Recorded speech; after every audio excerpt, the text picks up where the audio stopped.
আপনি একই সাথে বলছেন আপনি মাছ মুচমুচে করে ভাজবেন, আবার একই সাথে বলছেন আপনি তেলটা কম দিবেন।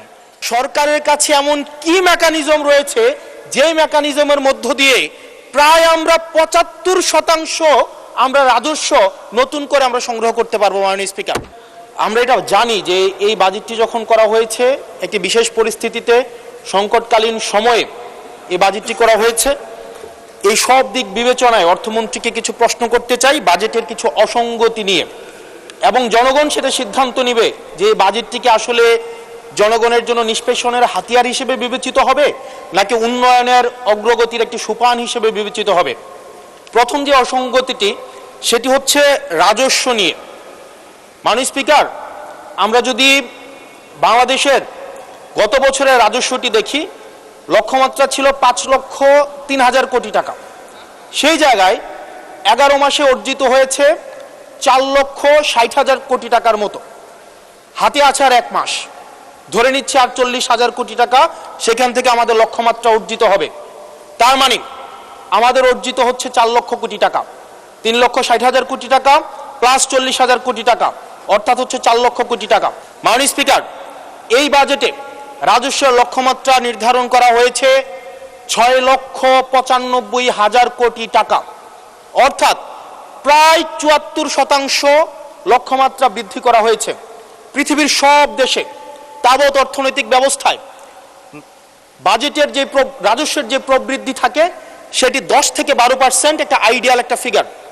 সেই জায়গা থেকে মাননীয় অর্থমন্ত্রীর কাছে আমার প্রশ্ন, সারা দেশে বা বিগত রাজস্ব কালেকশনের যদি আমরা হিস্ট্রিটা দেখি, 10 থেকে 12%-এর জায়গায় সরকারের কাছে এমন কি মেকানিজম রয়েছে যে মেকানিজমের মধ্য দিয়ে প্রায় আমরা ৭৫% আমরা রাজস্ব নতুন করে আমরা সংগ্রহ করতে পারবো। মাননীয় স্পিকার, সেই জায়গা থেকে আমরা বলছি যে এই যে রাজস্বের যে মাত্রাটি নির্ধারণ করা হয়েছে এবং এনবিআর এর যে সক্ষমতা রয়েছে সেটি বিবেচনায় এই বাজেটটির লক্ষ্যমাত্রা রাজস্বের ক্ষেত্রে কতটা অর্জিত হবে সেটি আসলে আমরা সন্দেহ প্রকাশ করছি। দ্বিতীয়ত, কিছুক্ষণ আগে একজন বলে গেলেন, একজন মাননীয় সংসদ সদস্য, যে আমাদের দেশের ইনভেস্টমেন্ট ফ্রেন্ডলি একটা এনভায়রনমেন্ট ক্রিয়েট করা হয়েছে। মাননীয় স্পিকার, 100 টাকার যদি আমি বাংলাদেশে ব্যবসা করি, আমাকে কর্পোরেট ট্যাক্স দিতে হয় 27.৫%, অর্থাৎ আমি সেখানে 100 টাকার মধ্যে আমার পকেটে থাকে আর 72.50 টাকা, 72.5 টাকা। এই 72.5 টাকার মধ্যে আমার ডিভিডেন্ড ট্যাক্স সারচার্জ সহ আমাকে দিতে হয় মাননীয় স্পিকার 40%, অর্থাৎ আমার পকেটে তখন থাকে 43.5 টাকা। এই 43.5 টাকা আমি 100 টাকা ইনকাম করি, আমার সর্বসাকুল্যে আমার ট্যাক্স চলে যায় 56.৫%। আমরা যদি মালদ্বীপের দিকে তাকাই, আমরা যদি সিঙ্গাপুরের দিকে তাকাই, মালয়েশিয়ার দিকে তাকাই, সেখানে এই কর্পোরেট ট্যাক্স হচ্ছে 0%। আমরা যদি শ্রীলঙ্কার দিকে তাকাই 15%, নেপালের দিকে যদি তাকাই তাহলে সেটা 5%। শুধু সরকারের সমালোচনার খাতিরে না, আমরা নির্মোহভাবে কনস্ট্রাকটিভ ক্রিটিসিজমের জায়গা থেকে আমরা বলছি এই 56.৫% কর্পোরেট ট্যাক্স এবং ডিভিডেন্ড ট্যাক্স বিদ্যমান রেখে এটা ডোমেস্টিক ইনভেস্টমেন্টকেও প্রমোট করবে না এবং ফরেন ইনভেস্টমেন্টকেও প্রমোট করবে না।